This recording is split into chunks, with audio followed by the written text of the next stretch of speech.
राधे राधे मित्रों, मेरे राधे चैनल में आपका स्वागत है।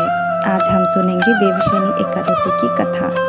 मित्रों, भक्ति एक तरफा ना हो, यही तो सिखाते हैं हमारे प्यारे श्री कृष्ण जी। जब राजा बलि ने अपना सब कुछ समर्पित कर दिया, तब विष्णु जी ने भी उन्हें परखा।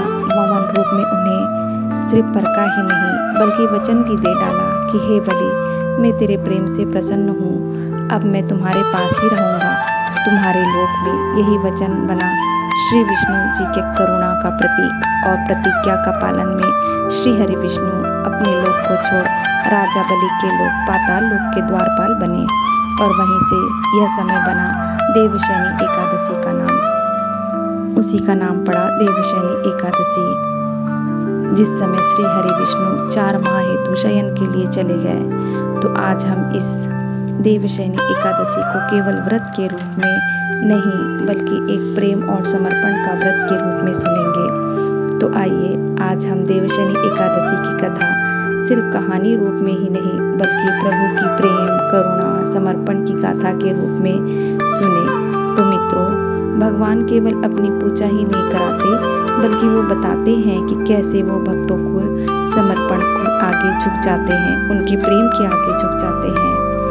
चारों ओर शांति का वातावरण है और राजा युधिष्ठिर अपने सिंहासन पर विराजमान है और श्री कृष्ण जी का इंतजार कर रहे हैं। और तभी शंखनाद हुआ और स्वर्णिम आभा के साथ श्री कृष्ण जी का आगमन हुआ। राजा युधिष्ठिर जी ने उनका बड़ा आदर किया और सत्कार के साथ उन्हें आसन दिया और बड़ी शिष्टाचार से पूछा, हे मधुसूदन, आषाढ़ माह के शुक्ल पक्ष में आने वाली एकादशी का नाम क्या है और इस व्रत की विधि क्या है? कृपया विस्तार से बताइए। श्री कृष्ण ने युधिष्ठिर की बात सुनकर कहा, राजन, मैं आपको जो कथा कह रहा हूँ उसे ध्यानपूर्वक सुनिए, जो कि एक समय ब्रह्मा जी ने नारद जी को सुनाई थी। परम ज्ञानी भक्तराज नारद जी लोक कल्याण हेतु विचरण करते रहते हैं। एक दिन ब्रह्मलोक को पहुँचे और उन्होंने पूछा, हे ब्रह्मा जी, आषाढ़ माह के शुक्ल पक्ष में कौन सी एकादशी आती है और वो किस प्रकार जीवों का उद्धार करती है? ब्रह्मा जी ने कहा, हे मेरे पुत्र, जीवों के उद्धार हेतु एकादशी व्रत ही है, इससे बढ़कर भला कौन सा व्रत है? आषाढ़ माह के शुक्ल पक्ष की एकादशी का नाम हरिशयनी या पद्मनाभ एकादशी के नाम से जानी जाती है। इसी के विषय में एक पौराणिक कथा तुमसे कहता हूँ, जो तुम ध्यान पूर्वक सुनो। प्राचीन काल में मारदाता नाम का राजा राज्य करता था। उस राज्य की प्रजा अत्यंत सुखी थी, किंतु भविष्य में क्या होने वाला है यह कोई नहीं जानता। सम्राट भी इस बात से अनभिज्ञ था। उसके राज्य में भयंकर अकाल पड़ने वाला था, वह इस बात से अनभिज्ञ था। इसके राज्य में 3 वर्षों तक भयंकर अकाल पड़ा। अकाल के कारण चारों ओर त्राही त्राही हो गई। व्रत, कथा, अनुष्ठान, धर्मकार, यज्ञकार आदि में कमी हो गई। जब अति कठिनाई में हो व्यक्ति, तो धर्म कार्य में कहाँ रुचि हो सकती है भला? सारी प्रजा घबरा कर राजा के पास पहुंची। राजा तो इस अकाल से पहले ही दुखी था, प्रजा को वो दुखी होते नहीं देख पाता। एक दिन राजा अपनी सेना सहित जंगल की ओर चल पड़ा और धूल निकल गया। वह समझ नहीं पा रहा था कि यह दुख आखिर उसके किस पाप के कारण है। एक दिन वह राजा चलते चलते ऋषि अंगिरा जी के आश्रम में जा पहुंचा और उन्हें प्रणाम किया। ऋषि ने उन्हें ऐसे आने और जंगल में विचरने का कारण पूछा। राजा ने कहा, हे ऋषिवर, मैं सभी कार्यों को धर्म पूर्वक करते हुए भी अपने राज्य में अकाल का दुख भोग रहा हूँ। कृपया आप बताएं, ऐसा क्यों और इसका समाधान क्या है, यह भी बताएं। राजा की बात सुनकर अंगिरा ऋषि जी ने कहा, हे राजन, युगों में श्रेष्ठ युग यह सतयुग है और छोटे से पाप का भी बड़ा भयंकर दंड मिलता है।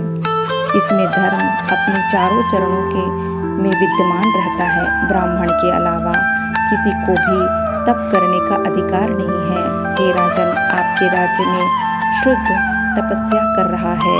यही कारण है कि आपके राज्य में वर्षा नहीं हो रही। जब तक वह काल को प्राप्त नहीं होगा, तब तक यह दुर्भिक्ष शांत नहीं होगा। राजन, उसे मरने के बाद ही यह दुर्भिक्ष शांत होगा। किंतु राजा का हृदय उस जब कर रहे निरपराध शूद्र को मारने का नहीं हुआ। राजा ने कहा कि हे ऋषिवर, मेरा मन उस निरपराध को मारने का नहीं है, कृपया करके कोई और उपाय बताएं। तब महर्षि जी ने राजन की बात सुनकर कहा, राजन, आप आषाढ़ मास की शुक्ल पक्ष की एकादशी का व्रत विधि विधान से करिए तो आपके राज्य में अवश्य ही वर्षा होगी। महर्षि की बात सुन राजा अपनी सेना सहित अपनी राजधानी लौट आया और फिर चारों वर्णों सहित पूरी विधि विधान से पद्मनाभ व्रत को किया और इस व्रत के प्रभाव से राजा के राज्य में मूसलाधार वर्षा हुई और पूरा राज्य धन धान्य से भरपूर हो गया। श्री कृष्ण जी ने युधिष्ठिर जी से कहा कि हे कुंती पुत्र युधिष्ठिर, यह व्रत अत्यंत पुण्यदायी, स्वर्ग और मोक्ष को प्रदान करने वाला है तथा उत्तम एकादशी का व्रत है। आषाढ़ माह की शुक्ल पक्ष में जिन्होंने कमल लोचन की कमल पुष्पों से पूजा की है, समझो उन्होंने तीनों लोकों में तीनों लोकनाथ की पूजा कर ली। देवशयनी एकादशी के दिन मेरा एक स्वरूप राजा बलि के यहाँ रहता है और एक स्वरूप क्षीर सागर में शयन करता है और तब तक शयन करता है जब तक कार्तिक माह की पूर्णिमा नहीं आ जाती। आषाढ़ माह के शुक्ल पक्ष की एकादशी से लेकर कार्तिक माह के शुक्ल पक्ष की एकादशी तक मैं शयन करता हूँ। आस्था और श्रद्धा के इस व्रत में जो उपवास रखता है वह श्री विष्णु का प्रिय हो जाता है। इस दिन श्री हरि विष्णु की पूजा करनी चाहिए, यथाशक्ति दान धर्म करना चाहिए, रात्रि जागरण कर कीर्तन करना चाहिए। राजन, जो मनुष्य इस पावन व्रत का अनुष्ठान करता है वह मेरा प्रिय बन जाता है और मोक्ष को प्राप्त होता है। राजन, जो नियमों का पालन कर चौमासा व्रत करता है, जो इन चौमासे में धर्म कार्य करता है, उपवास रहता है, उसे मैं अवश्य ही पुण्य फल प्रदान करता हूँ। सावन में साग, भादों में दही, आश्विन में दूध और कार्तिक में दाल का त्याग कर देना चाहिए। या फिर जो चौमासे में ब्रह्मचर्य का पालन करता है वह परम गति को प्राप्त होता है। इस व्रत से राजन मनुष्य सभी पापों से मुक्त हो सकता है, अतः इस व्रत को भूलना नहीं चाहिए और याद से विधि विधान पूर्वक यह व्रत करना चाहिए। इस व्रत से संबंधित एक और पौराणिक कथा है जो ब्रह्मा जी ने नारद से कही, सो ध्यान पूर्वक सुनो। एक बार राजा बलि ने तीनों लोकों पर अधिकार कर लिया, जिससे सारे देवी देवतागण परेशान हो गए। भयभीत होकर देवराज इंद्र भगवान विष्णु जी के पास पहुँचे और सहायता की पुकार की। तब श्री हरि विष्णु जी ने वामन अवतार धारण किया और भिक्षुक के रूप में राजा बलि के पास दान मांगने पहुँचे। उन्होंने राजा बलि से 3 पग का दान मांगा। उन्होंने पहले ही पग में संपूर्ण पृथ्वी समस्त दिशाओं सहित आकाश को नाप लेते हैं और दूसरे पग में वे स्वर्ग को नाप लेते हैं। अब तीसरे पग रखने हेतु कुछ भी नहीं शेष बचा तो राजा बलि ने अपना मुकुट उतारते हुए अपना शीश आगे करते हुए कहा कि प्रभु, अपना तीसरा पग मेरे शीश पर रख दीजिए। भगवान विष्णु बलि के इस दान और समर्पण से प्रसन्न हुए और इस दान और समर्पण के कारण उन्होंने पाताल लोक का अधिपति उसे बना दिया और वर मांगने के लिए कहा। राजा बलि ने प्रभु से कहा कि आप मेरे साथ ही रहिए। उन्होंने अपने साथ पाताल लोक रहने की इच्छा जताई। तब श्री हरि विष्णु बलि की इच्छा का मान रखते हुए पाताल लोक चले गए। विष्णु जी के पाताल लोक जाने से सारे देवी देवतागण निराश हो गए। माता लक्ष्मी अत्यंत दुखी हुई तो उन्होंने एक बार विष्णु जी को वापस लाने के लिए एक भिक्षुक स्त्री का वेश धारण किया और पाताल लोक को गई और राजा बलि को राखी बांधकर उन्हें अपना भाई बना लिया और बदले में विष्णु जी को लाने का वचन ले लिया। विष्णु जी ने भी बलि को निराश न किया। उन्हें निराश न करते हुए आषाढ़ माह की शुक्ल पक्ष से कार्तिक माह के शुक्ल पक्ष तक मतलब कि 4 माह वे बलि के पास रहने का वरदान दिया। कथा सुनाते ब्रह्मा जी नारद जी से कहते हैं, हे नारद, ये एकादशी का व्रत अत्यंत पुण्यदायी है एवं लाभकारी है, अतः मोक्ष प्राप्ति के इच्छुक व्यक्ति को यह व्रत करना ही चाहिए। चतुर्मास का व्रत भी इसी व्रत से प्रारंभ हो जाता है। तो मित्रों, कथा का सार यह है कि दूसरों को कष्ट देकर अपने कष्टों का निवारण नहीं हो सकता और ना ही ऐसे करना चाहिए। यह अमृतमय संवाद जो श्री कृष्ण युधिष्ठिर के बीच, ब्रह्मा और नारद के बीच हो रहा था, यहीं समाप्त हुआ। हस्तिनापुर का सारा वातावरण श्री कृष्ण के अमृतमय वचनों से सरोबार हो गया और ये श्री कृष्ण जी ने केवल इस व्रत को व्रत ही नहीं कहा, बल्कि श्री कृष्ण जी ने परम श्रद्धा और संयम का व्रत बताया।